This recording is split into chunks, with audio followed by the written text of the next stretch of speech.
This video is brought to you by the Deck of Many and their Big Bad Booklet series.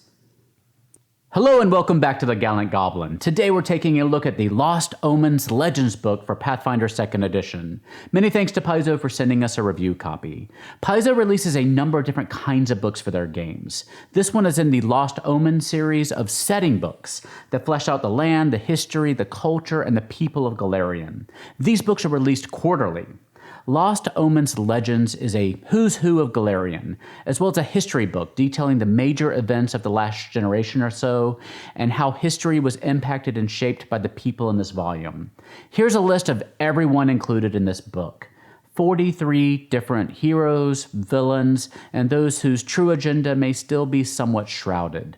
I think one area in which Pathfinder shines over Dungeons & Dragons is that Pathfinder seems to have a much deeper lore, mostly thanks to books like this, which are more plentiful for Pathfinder. Having well-known and fleshed out major NPCs spread throughout the world gives your stories and campaigns certain anchor points that can help you ground your characters in your story and connect your adventures over the years. Just having one of these characters show up in your story is like getting an audience with a celebrity. It's like Beyonce invited you around to dinner. There are many big events going on in the background in Golarion during current and ongoing Pathfinder adventure paths.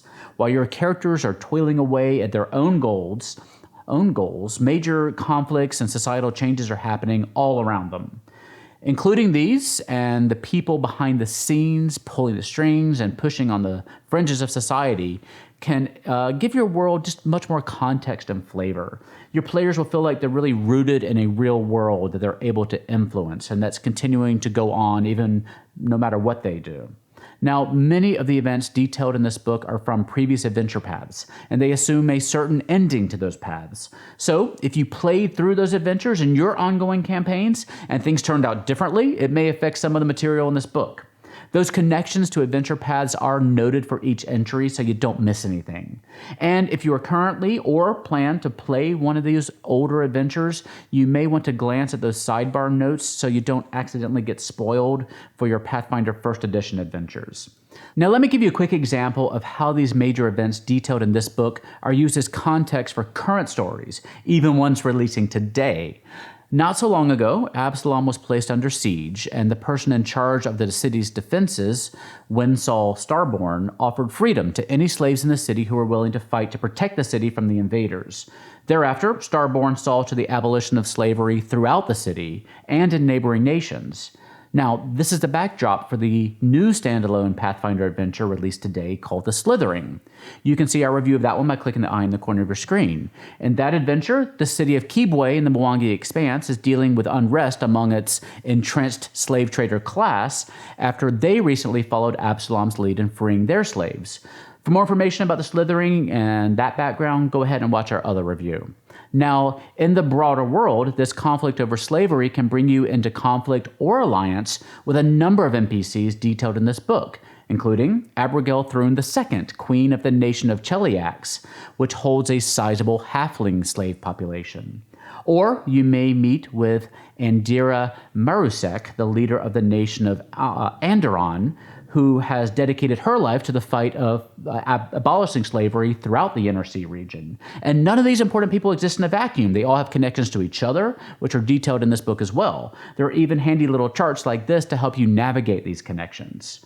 The book provides more than history and context, though. Many of the people detailed here also come with something that they can offer as a reward if player characters earn their trust. It may be magical items, access to secret alchemical formulas or arcane spells, or even special feats. Baba Yaga is presented here as a rare witch patron. New god options are presented representing the old sun gods.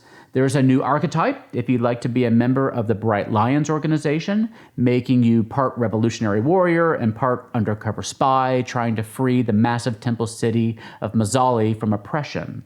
There are also player handouts that can be used as story devices, including journal entries, letters, maps, and more. This book also provides the GM with a lot of storytelling and gameplay options. Imagine having one of your players delve deep into a buried temple in the Mwangi Expanse, only to discover a single page from the spellbook of Old Mage Gentembe, one of the most influential arcane figures in Galarian's history. They can learn a rare ancient spell that no one else on Galarian knows. That's the kind of thing this book offers.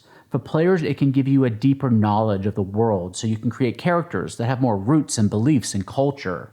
You can work with your GM to see if certain NPCs in this book can be brought into your ongoing adventures. Lost Omens Legends is available now. It has an MSRP of $34.99 for the hardcover print edition or $24.49 for the PDF version. The next volume in the Lost Omens series is about the Pathfinder Society, a globe-spanning organization of adventurers that quite often includes your player characters. That book is scheduled to come out in October. And then in February, we have the Lost Omens Ancestry Guide, which promises to greatly expand the ancestry options for your players while also helping the GM have a deeper cultural knowledge of the NPCs in their world. If you're like, Theo, I must have all these books, then check out the link in the video description down below for the Paizo subscription program. They'll send you each book plus the PDF copy, and if you sign up for multiple subscriptions to different series of books, you can qualify for store discounts, free subscriptions, and other goodies. Otherwise, the book should be available through your local game stores or in online shops. In the comment section down below, let me know which Pathfinder or even D&D or Starfinder character you would like to have invited over for dinner. Thank you to our sponsor, the Deck of Many, and their Big Bad Booklet series. The Big Bad Booklet is a monthly zine by the Deck of Many about boss monsters for 5th edition. This month, come meet King Bllrk, a sentient gelatinous cube with a taste for the finer things in life and an army of chef goons at his disposal. King Bllrk, he'll make you an offer you can't refuse. Subscribe today at bigbadbooklet.com. Thank you for watching today. We dropped quite a lot of Pathfinder and Starfinder reviews today, so don't miss those. We're taking a look at the first book in the new Agents of Edgewatch adventure path for Pathfinder, the new standalone Pathfinder adventure, The Slithering, plus the new Pathfinder Advanced Player's Guide and the Starfinder Starship Operations Manual. Please drop us a like down below if you found the video helpful. Subscribe so you don't miss out on our future videos. Please continue being safe out there, and I'll see you next time at the Gallant Goblin.